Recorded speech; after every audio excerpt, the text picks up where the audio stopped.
What's going on, guys? NHL 25 is finally here, and this video will be going over all the new features and game mode additions in the upcoming game. First things first though, guys, the game comes out worldwide Friday, October 4th, 2024, which is actually what I predicted, but I didn't realize they were going to have a week of early access. So you can actually start playing the game with early access Friday, September 27th, which is pretty crazy. Usually early access will let you play the game on like the Tuesday the week it came out, so 3 days early. Now you get it a whole week early, which is pretty nuts. Also too, I'm sure most of you guys know this already, but the cover athlete for this year's game is actually the Hughes brothers, which I think is so cool. You got Jack, Quinn, and Luke there on the deluxe edition of the game. I think honestly they deserve it. Like definitely, you know, three faces of the NHL there. And I think what's actually really cool as well with this is that Quinn Hughes is going to be the kind of worldwide / Canadian cover on the standard edition of the game. Then Jack Hughes will be on the US version of the game. And then Luke, of course, will be with his brothers on the deluxe edition of the game. I saw some people complain about, you know, Luke Hughes being on the cover before Crosby. I mean, he's with his brothers and it's only on the deluxe edition. I think, you know, you can settle down. And obviously too, with this kind of tells us that like Quinn's the main cover athlete because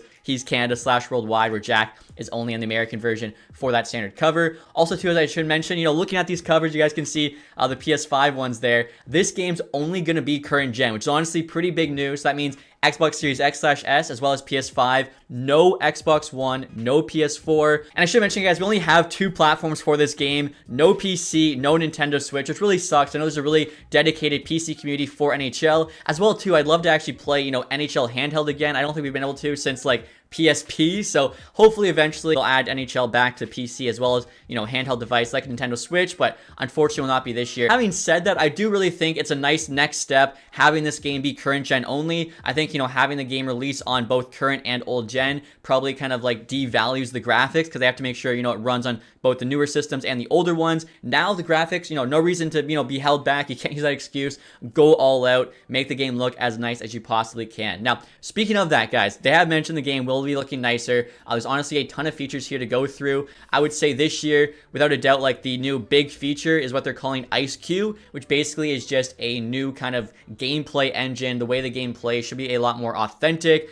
So going through here, it says there's all new logic-driven animation systems. I think there's like 250 new animations in total, which honestly is absolutely unreal. Like 250 animations, you're probably not even going to see them all in a game. So amongst all of those, that's definitely going to, you know, change how that game looks, how the game plays. So the 3 things we're looking at here, guys, with IceQ is first, next-gen vision control. This basically controls kind of how a player moves on the ice. You guys can see there, like, they can definitely toe the blue line better. I did see one clip where, like, now, you know, a player could skate in a circle perfectly around the puck. And again, you could actually, like, walk that blue line while always facing the net, where in NHL 24, if you're trying to walk the blue line, it's definitely a bit more choppy. This should be seamless. And now with this, it says there's a lot of new ways to skate through your opponent's defense. I think we saw some clips of this in the trailer. And it says all the new behaviors and visual reactions should make skating feel the most authentic it ever has, which obviously this is their, you know, big new feature. It better. Now the second part of IceQ, guys, is empowered AI. I touched on that before, but they actually are saying it's a completely overhauled AI player system that's going to allow the computer players to better react to the user player, making sure they're in the right position if you're looking for that pass. If you're more aggressive on defense, hopefully, you know, they're smart enough to stay back, let you be that aggressive defender. And it says too, with all of this, obviously making AI hopefully play more realistically, play better, you know, suited to the user player, be in position at the right time. There's an all-new playbook, which is something we needed for quite some time. I feel like we've had, you know, the overload, crash the net, and behind the net plays for 5-on-5 for so long.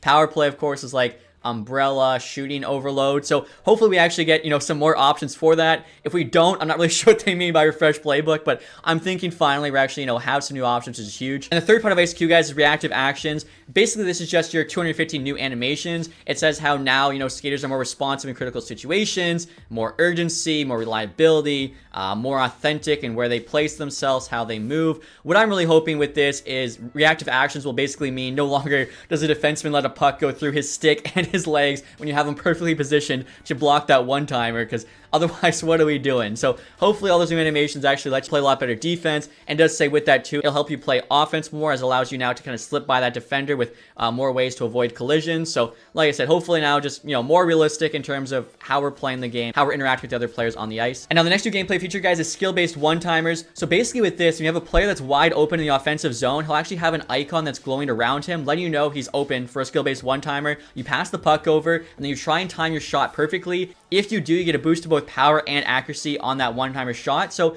it kind of ties into like the pressure system. It's a bit arcadey, but I do think it's, you know, ties to real life hockey. You think of Ovi in his office. He's got all that time and space, and that's why he's so good from there, you know, ripping that puck home. So it's definitely gonna be on the defending team to let you get a guy wide open to have that chance at a skill-based one-timer. And obviously, too, with timing being a factor, there is a skill element. You can't just have a guy wide open and get an easy, you know, boost to power and accuracy. You got to make sure that you time it perfectly as the puck is, you know, crossing in front of your player's stick. So if you're too early or too late, you're not going to get that bonus. I think this is something that could be pretty cool as long as it's obviously not too OP. And now I guess we're on to presentation, which has 2 new features. Both of these I think are pretty big. The first one is the new Grudge match system, which tracks the history of matchups between teams across all major online and offline modes. So this is pretty sick. If you're playing franchise mode and you're, say, the Calgary Flames like I am in my most recent one, it'll actually show you, you know, against the Oilers in the past 20 games, what your, you know, matchups have been like in the Battle of Alberta, or in the playoffs especially. If you guys are watching my franchise, I think we went like 1-12 against the Oilers the first 3 playoffs. Now we knew that because we were like just tracking it in our mind. This will actually now show you, you know, past 5 playoff matchups, what's the record like.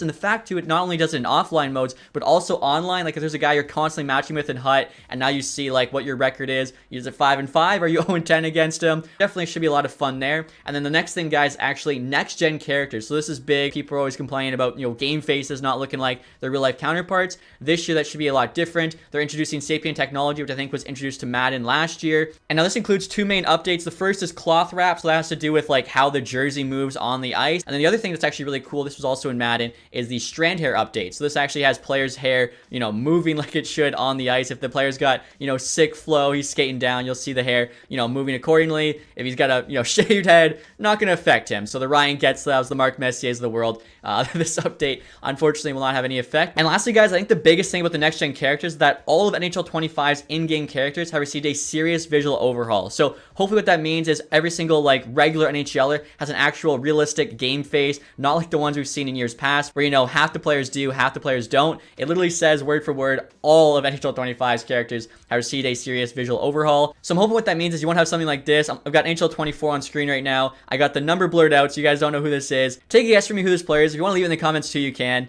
3, 2, 1. And it's Wyatt Johnston. So I'm not sure how many of you guessed that. Obviously, I'm a big fan of his being a Spitfire. I think he's one of the best, you know, young emerging players in the game. It's not a terrible game face, but, you know, looking at that, it's not Wyatt Johnston. So now he should have a face. Every single, like I said, regular NHLer should have a face. I think for me, that's honestly the biggest addition coming from the next gen characters. And one last thing about the SAPIEN technology, you guys forgot to mention, they're now going to have anatomically correct skeletons for both the male and female players. Before, it was just kind of like a generic one that the men used. Obviously, they would have more kind of broader shoulders than the females. Now the females are actually going to have like the accurate, you know, body style based on their skeleton. So whenever using a women's team now, it actually should look and feel more like a women's team than ever before.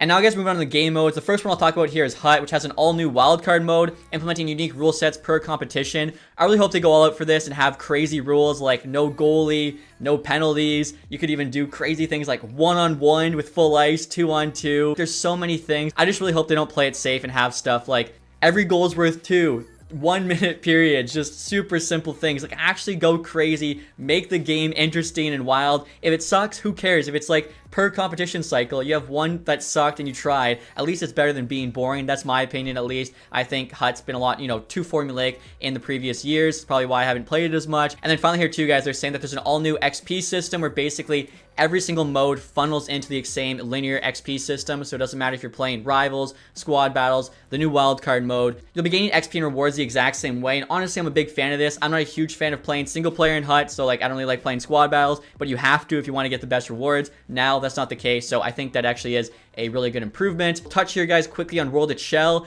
All it says for World of Chel is an expanded World of Chel live event schedule. Just the live events will have to do with like in-game, you know, tournaments, stuff like that, bragging rights, best of the best, get like some exclusive content.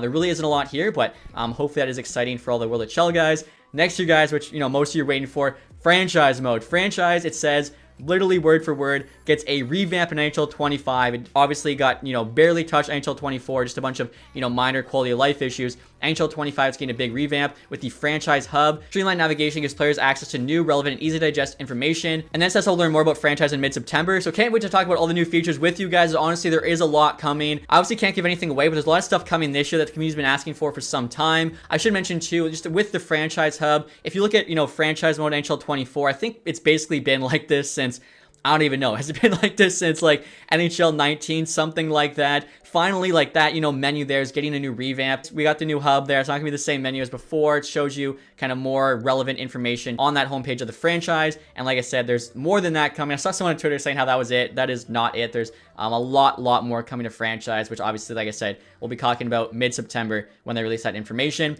Finally, guys, seeing some people asking about it, one thing to note, there is no mention of Be a Pro here.